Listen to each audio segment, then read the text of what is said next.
A protest movement called Democracy Spring held a non-violent sit-in on Capitol Hill to discuss getting money out of politics, as well as ensuring free and fair elections.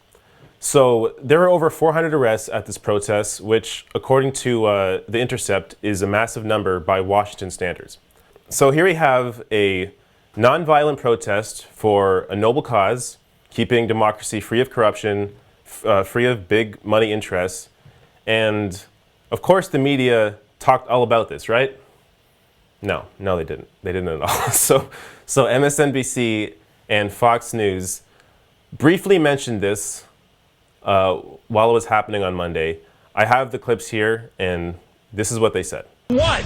It's Democracy Spring, the activist groups outside the U.S. Capitol protesting voting rights issues. Thousands of demonstrators arrived in Washington, D.C. today after a 10-day march from Philadelphia's Liberty Bell. The U.S. Capitol Police, by the way, today say more than 400 people were arrested for unlawful demonstration. A mass protest on the east front of the Capitol was over a push for improved ballot access and voting rights. It's said to be one of the largest mass arrests at the U.S. Capitol in a couple of decades. So we thought we'd bring you that today. That's it for the panel, but stay tuned. A surprise guest.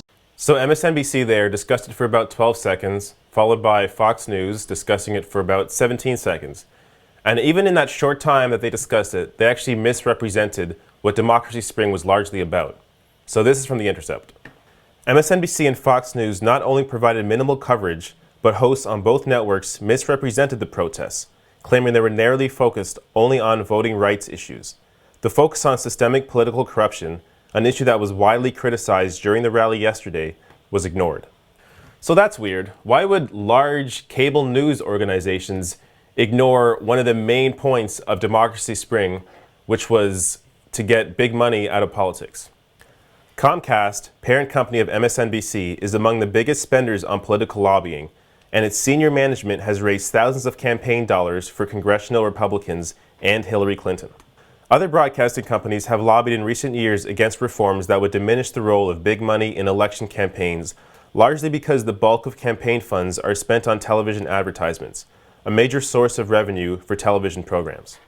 So large cable news organizations, which are supposed to keep you informed about what's going on, misrepresented what Democracy Spring was about because they benefit from big money in politics. They benefit through television advertisements, revenue from those television advertisements, and they benefit by supporting the candidates that they want elected by giving them large campaign contributions.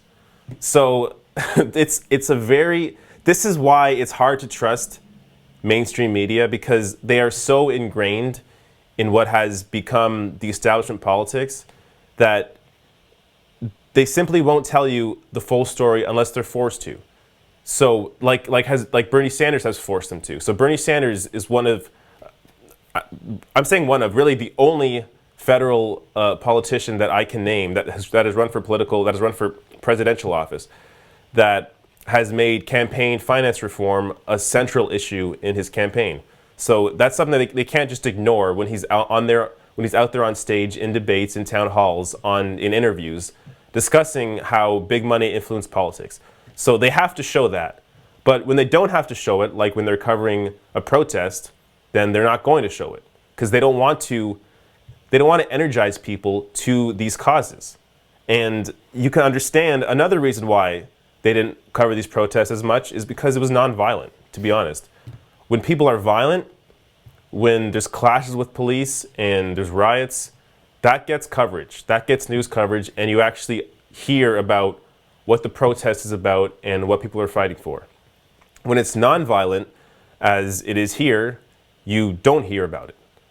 So it's fucked up, because we don't want protesters to be violent. We don't want violent protests. People always say, "Oh, you don't have to be violent. Why are you violently protesting? Just have a peaceful protest if you want to protest your issue." Well, you get people like here in Democracy Spring protesting peacefully, and what happens? They don't get covered. So what are they supposed to do? I'm not advocating for violent protests, but I'm saying you have to understand that violent protesting works. It gets the message out there. And this Democracy Spring, a very peaceful protest, Still over 400 arrests for sit-ins, but a very peaceful protest, not getting coverage because the visuals aren't there for news. So there is one cable news organization that I haven't talked about yet. So I've mentioned MSNBC, I mentioned Fox News, CNN.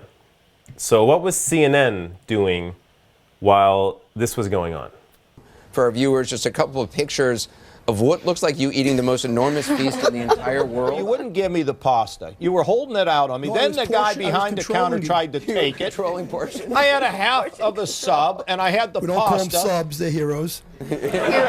What is a classic Kasich meal? Pasta and sauce is a big family favorite. Do you And, put meat in it?